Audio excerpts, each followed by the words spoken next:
नमस्कार, news click के daily roundup में आपका स्वागत है। आइए नजर डालते हैं एक बार हेडलाइंस पर। देश भर में 24 घंटों में 2,958 नए मामले, 126 लोगों की मौत। लॉकडाउन शिथिल होने के साथ कोरोना के फैलाव को कैसे रोक सकते हैं? लॉकडाउन में तबाह कश्मीर का ट्रांसपोर्ट सेक्टर। स्वास्थ्य मंत्रालय द्वारा जारी आंकड़ों के मुताबिक 24 घंटों में अब तक के सबसे ज्यादा मामले दर्ज किए गए हैं। कल 5 मई सुबह 8 बजे से लेकर आज 6 मई सुबह 8 बजे तक कोरोना संक्रमण के 2,958 नए मामले सामने आए हैं और 126 लोगों की मौत हुई है। साथ ही इन बीते 24 घंटों में कोरोना संक्रमण से पीड़ित 1,456 मरीजों को ठीक किया जा चुका है। देश में कोरोना से संक्रमित मरीजों की कुल संख्या 49,391 हो गई है, जिसमें से अभी तक 28.71% यानी 14,183 मरीजों को ठीक किया जा चुका है और देश में अब तक संक्रमण से 1,694 मरीजों की मौत हो चुकी है। साथ ही देश में अब कुल सक्रिय मामलों की संख्या बढ़कर 33,514 हो गई है।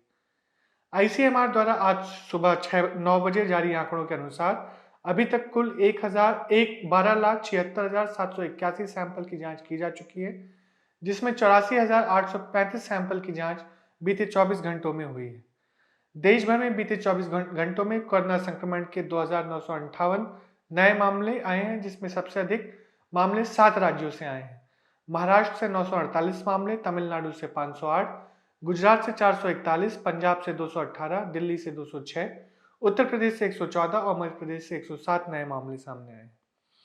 साथ ही राजस्थान से 97, पश्चिम बंगाल से 85, आंध्र प्रदेश से 67, हरियाणा से 31, कर्नाटक से 20, जम्मू कश्मीर से 15, त्रिपुरा से 14, तेलंगाना से 11, झारखंड से 10, चंडीगढ़ से 9, बिहार से 8, उड़ीसा से 6, केरल से 2 और एक नया मामला उत्तराखंड और छत्तीसगढ़ से, हिमाचल प्रदेश और पुडुचेरी से आया है। साथ ही पहला मामला दादरा नगर हवेली में भी दर्ज किया गया है। देश के 8 राज्यों में बीते दिनों कोई नया मामला नहीं आया, जिसमें असम, लद्दाख, निकोबार द्वीप समूह, मेघालय, गोवा, मणिपुर, अरुणाचल प्रदेश और मिजोरम शामिल है। एक और जहां भारत लॉकडाउन खोलने की ओर अपना कदम बढ़ा रहा है, वहीं दूसरी तरफ कोरोना के केस बढ़ते नजर आ रहे हैं। इस समय भारत के लिए चुनौती है कि वो इन परिस्थिति का सामना कैसे करे, क्योंकि लॉकडाउन बढ़ाने से आर्थिक रूप से काफी दिक्कतें आ रही हैं। एक वीडियो के माध्यम से न्यूज़ क्लिक के एडिटर इन चीफ प्रवीर पुरकायस्था बता रहे हैं कि लॉकडाउन के बाद हम कैसे कोरोना के फैलाव को रोक सकते हैं। आइए सुनते हैं उन्हें। कोविड-19 किस प्रकार हमारे देश पे बढ़ रहा है और उसका क्या असर होने वाला है। खास तौर से हमने, क्योंकि लॉकडाउन ही प्रमुख उपाय अपनाया अपना, यही एक हथियार मान के चला, तो उसका क्या असर इस वक्त हो रहा है। और लॉकडाउन क्योंकि इस तरह से चल नहीं सकता, 6 हफ्ता हो चुका है, तो अगर वो लिफ्ट होता है, जैसे अभी शिथिलता लाने की बात हो रही है, शुरू भी हो गई है, तो उसका क्या असर पड़ने वाला है इस नंबर्स पे। तीसरी बात हम चर्चा करेंगे, क्या हमारे लिए और कोई रास्ता है इस वक्त, या सिर्फ इसी तरह चलेगा, नंबर्स बढ़ेंगे और हमें इसको झेलना पड़ेगा। ये 3 सवाल, मुख्य सवाल लेके हम आपके साथ चर्चा आज करेंगे। तो पहली बात, आइए देखते हैं कि हमारे नंबर्स क्या है, उसको पहले देखते हैं। इस वक्त हम न्यूज़ क्लिक का जो चार्ट है, जो हमारे साइट पे हर रोज मिलता है आपको, उसको देखते हैं। अगर हम देखें, ये हिंदुस्तान के आंकड़े, भारतवर्ष का आंकड़े यहाँ पर है, तो इस वक्त हमारे आंकड़े बताते हैं कि हमारा 46,433 कल तक ये संख्या पहुंच चुकी थी। या तो आज सुबह ये अनाउंस, जो हर रोज सरकार करती है, ये अनाउंसमेंट किया है। इसको अगर देखें तो हमारी बढ़ने की रफ्तार इस वक्त करीब, अगर ये ट्रेंड लाइन देखें तो ये है कि 7 दिन में ये ट्रेंड लाइन आपका हर 7 दिन में डबल करता है। हमारा अगर स्लोप देखें, कर्व की स्लोप, क्योंकि ये लॉग प्लॉट्स है, तो स्लोप मतलब किस रफ्तार से बढ़ेगी, उसको अगर आप देखें तो इस वक्त ये स्लोप देखते हुए लग रहा है कि हमारा ट्रेंड लाइन इससे थोड़ा कम है। मतलब 8 दिन में लगभग हमारी संख्या डबल हो सकती है, अगर यही रफ्तार जारी रहा तो। ये नहीं है कि ये नंबर संख्या बढ़ेगी नहीं, ये बढ़ेगी, पर किस रेट पे बढ़ेगी, किस तेजी से बढ़ेगी, उसको अगर देखना है तो हमें डबलिंग रेट देखना चाहिए, कितने दिन में संख्या डबल हो रहे हैं। अभी लग रहा है कि जो नंबर्स है हमारे पिछले 2-3 दिन में करीब 8%, क्योंकि आज हमारा नंबर जो आया है उससे लगता है करीब 8% बढ़ोतरी है। तो ये 4,000 के लगभग पिछले दिन में बढ़ा है संख्या, 3,900 कुछ। तो मतलब करीब अभी हमारी बढ़ोतरी हर 8 दिन में, 8.5 दिन में डबल होने की संभावना है। तो 46,000 अगर आप आंकड़े हैं, इस रफ्तार से अगर बढ़ी तो इसको 90 से 1 लाख के अंदर पहुंचने की संभावना है। मैं ये नहीं कह रहा हूं कि ये इसी तरह से बढ़ेगा, पर क्योंकि लॉकडाउन लिफ्ट हो रहा है, हो सकता है इससे ज्यादा रफ्तार से बढ़े, हो सकता है कि जो हमने कदम उठाए हैं उसका असर, क्योंकि 1-2 हफ्ता और लगेगा उसका फल देखने के लिए, तो हो सकता है ये रफ्तार धीमी हो जाए और संख्या कम होना शुरू हो। मतलब हर रोज के इन्फेक्शंस 8% होने की जगह पर 7%, 6%, 5% की दिशा में चले। अगर वो होगा तो ये साफ है कि इसमें हमारा नंबर्स कम होना शुरू नहीं होंगे, पर बढ़ने का रफ्तार घट जाएगी। यही मुख्य चीज इस वक्त है। बढ़ने की रफ्तार में हमें इसको, उस पर काबू अगर हम पा लेते हैं तो हमें लगता है कि हम इस दिशा में हमारे जो अभी काम है कि कैसे इसको कंट्रोल करें, उस दिशा में हम बढ़ोतरी कर पाएंगे। अब देखते हैं कि कौन कौन सा प्रदेश में, प्रांतों में इसका फैलाव ज्यादा है। ये हमारा मैप है जो बताता है कि इन्फेक्शंस कहाँ कहाँ पर ज्यादा है। अगर वो देखेंगे आप कि महाराष्ट्र और गुजरात सबसे आगे है। हम चार्ट्स देखेंगे उस पर भी वही दिखेगा।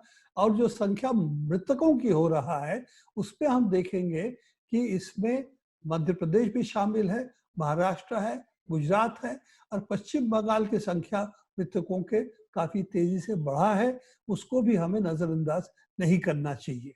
अगर हम देखते हैं कौन सा प्रांतों में किस रफ्तार से बढ़ोतरी हो रही है, तो हम देखेंगे महाराष्ट्र में अभी भी बढ़ोतरी करीब करीब पिछले 8-10 दिन में खास बदला नहीं है। अभी भी वहां पर बढ़ोतरी काफी तेजी से चल रहा है और लग रहा है ये भी करीब 8, 8.5 दिन की रफ्तार से हर रोज इसकी बढ़ोतरी हो रही है। मतलब 8% अगर बढ़ता है, 8, 8.5% बढ़ता है, तो करीब 8, 8.5 दिन में भी इसका संख्या डबल होने की संभावना है। इसपे गुजरात की रफ्तार भी उसी तरह से है, दिल्ली की रफ्तार भी घटती नहीं है।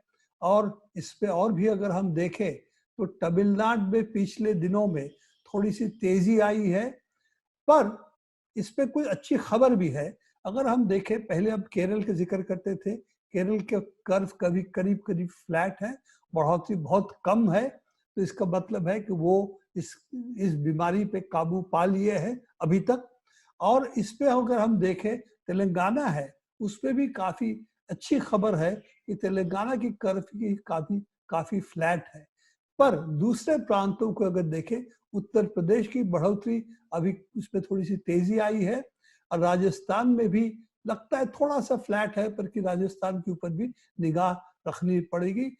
पर महाराष्ट्र, गुजरात, दिल्ली और खास तौर से हमारा जो ये प्रांत है तमिलनाडु, खास तौर से इस वक्त उसकी संख्या में काफी बढ़ोतरी देखने को मिल रही है। इसमें भी अभी लगता है हम इस बीमारी पे काबू नहीं कर पाए हैं अभी तक।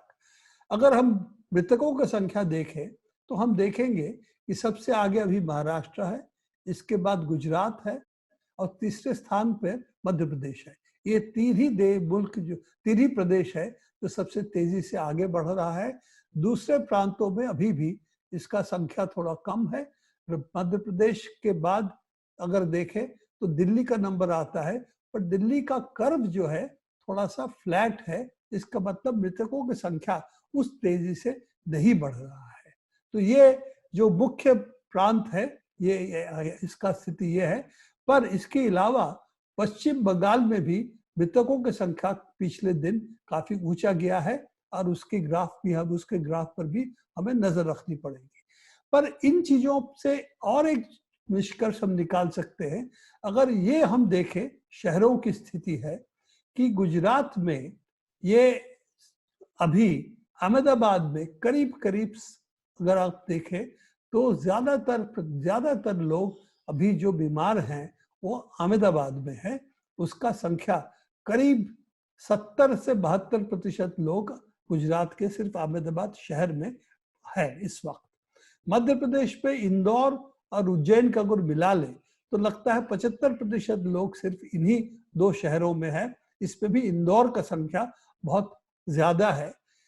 अगर हम देखें मुंबई पे, जहां पर हमारी निगाह पहले थी, मुंबई की हालत थोड़ी सुधरी है, पर महाराष्ट्र की संख्या जो बढ़ रहा है वो हो सकता है कि मुंबई की सबर्ब्स पे भी है, फैला है।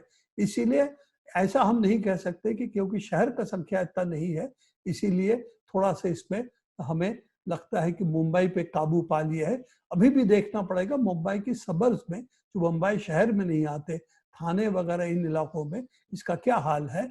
पर शहरी प्रधान अभी फैलाव ज्यादा है। मतलब कुछ शहर, चंद शहरों में इसका फैलाव ज्यादा है।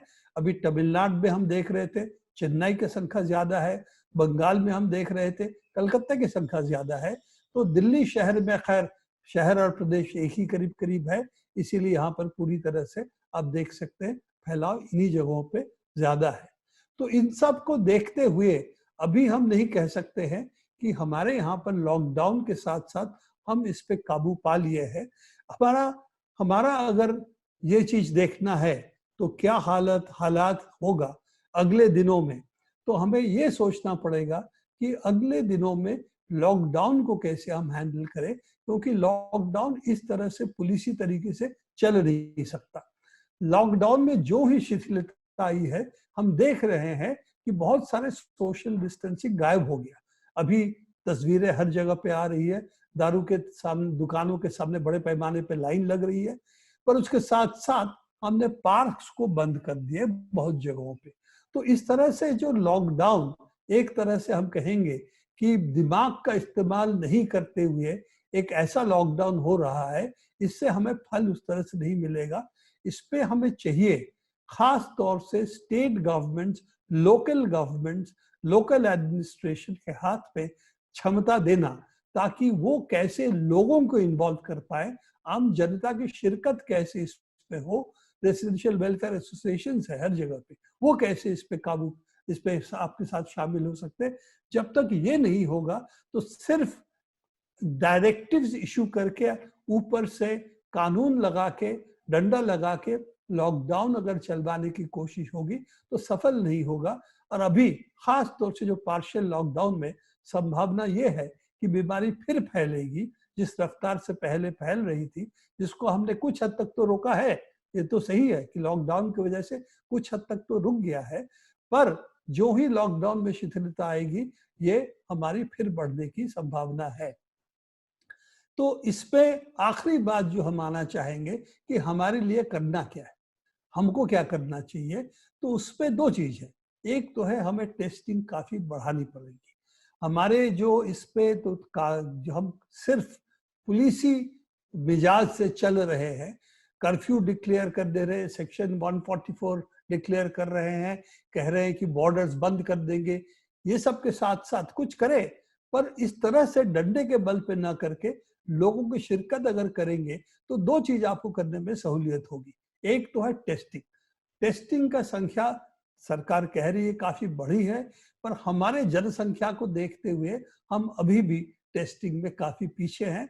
तो हमारी टेस्टिंग कम से कम अगले 10 दिन में 5 गुना से 10 गुना बढ़ाने की कोशिश करनी पड़ेगी। जब तक हमारे टेस्टिंग दिन में हर जगह पे, जहां जहां पर हॉटस्पॉट्स है, आम टेस्टिंग नहीं कर पाएंगे, तब तक हम शनाख्त नहीं कर पाएंगे ऐसे लोगों को जिनको सिम्टम्स नहीं दिखाई दे रहा है पर वो इन्फेक्टेड हैं।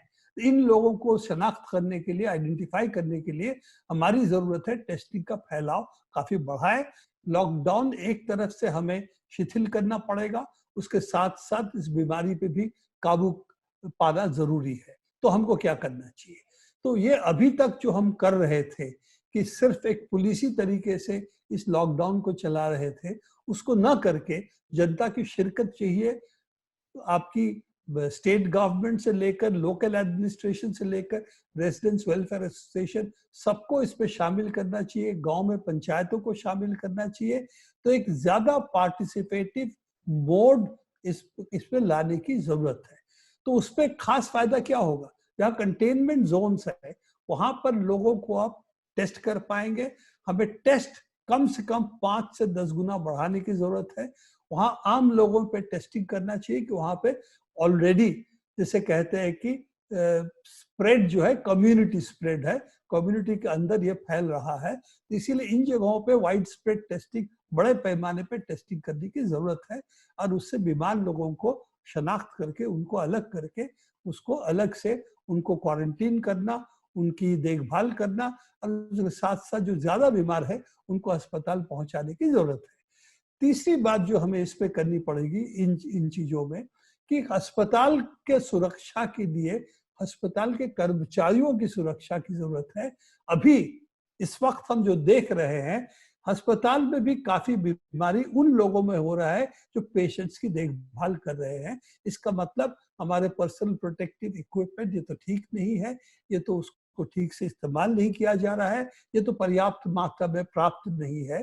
तो वो बहुत जरूरी है इस वक्त, और उनको भी अलग जगह पे ठहराना, अस्पताल के पास ठहराना, ताकि वो घर में जाके फिर दूसरों को बीमारी न दे, इसकी भी उनको अलग करने की जरूरत है। तो अस्पताल की सुरक्षा का मतलब है अस्पताल के कर्मचारियों की, डॉक्टर्स की, नर्सेस की, नर्सिंग असिस्टेंट्स की, जो सफाई करते हैं, अस्पताल को साफ सुथरा रखते हैं, उनकी, इन सब लोगों की जो सुरक्षा हमारे लिए बहुत जरूरी है, क्योंकि ये हमारा फ्रंटलाइन सोल्जर्स है। तो उनके लिए हमारी सब प्रबंध करनी चाहिए। और ये हमें जो तीसरा चीज है अस्पताल की सुरक्षा, इस पे नजर देनी चाहिए। मैं दूसरे चीजों पे बात नहीं कर रहा हूँ जो दूसरे लोग कर रहे हैं, कि जो गरीब है, जिनका खाना नहीं पहुंच रहा है, माइग्रेंट वर्कर्स का क्या होगा, गांव में क्या हालत है, फसल कैसे कटी जाएगी, फसल को कैसे बोरियों में डालेगी जब बोरियों की उत्पादन नहीं हो रही है। ये सब चीज इस वक्त मैं नहीं चर्चा कर रहा हूँ। मैं सिर्फ इस बात के आपके सामने चर्चा करना चाहता हूँ कि कोविड-19 के फैलाव किस प्रकार हो रहा है और उसमें एपिडेमिक के तौर पे, एक पैंडेमिक के तौर पे हमारे क्या कदम होनी चाहिए इसको इस वक्त रोकने के लिए। कश्मीर ने एक के बाद एक अनेक लॉकडाउन देखा है। मौजूदा लॉकडाउन से कश्मीर के ट्रांसपोर्ट सेक्टर पे भी प्रभाव पड़ा है और वहाँ जो इन ट्रांसपोर्ट सेक्टर्स में ड्राइवर्स हैं उनकी जो आय है वो कम हो गई। आइए देखते हैं न्यूज़ क्लिक की यह ground report. How can Ali Muhammad summarize the loss of his livelihood, his work? Since the overnight change that came in when the central government scrapped Article 370 in Jammu and Kashmir and turned it into a union territory. हम कम से कम 1 साल हो गया काम नहीं है, पिछले अगस्त से। 8 months later, the valley sees another lockdown. This time, it is to stop the coronavirus pandemic from spreading in newer territories. हमारा सहारा यही है, ट्रांसपोर्ट का बिजनेस। टूरिस्ट नहीं आया, टूरिस्ट ख़त्म हो गया। पिछले साल अमरनाथ के टाइम पर बोला बंद किया तो तब से बंद ही है, कोई टूरिस्ट आता ही नहीं। हमारे पास कोई सहारा नहीं टैक्सी ड्राइवरों के पास, हमारा रोज़गार यही था। अभी 2 साल होने लगा, ये अभी ये क्लियरेंस हो गया, बीमारी हो गया, इसमें भी ज़्यादा बर्बाद हो गया।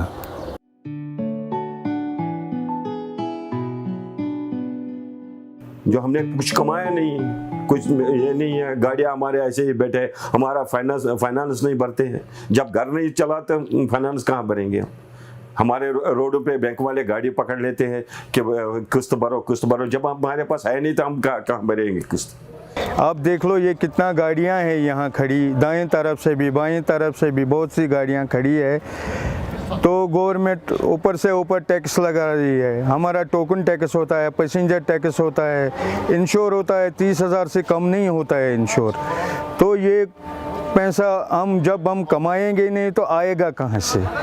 तो गवर्नमेंट से यही इल्तिजा है कि वो हमारी तरफ नज़र डाले कि हम इधर बैठे हुए, अब तो खाने का प्रॉब्लम है, जब कमाया नहीं तो खाना कहाँ से आएगा? लॉकडाउन से में एक तरीके से लोग बच गए हैं, लेकिन यहाँ भूखा पड़ गया आदमी खाएगा क्या? कुछ है ही नहीं, गवर्नमेंट की तरफ से कोई इमदाद नहीं है।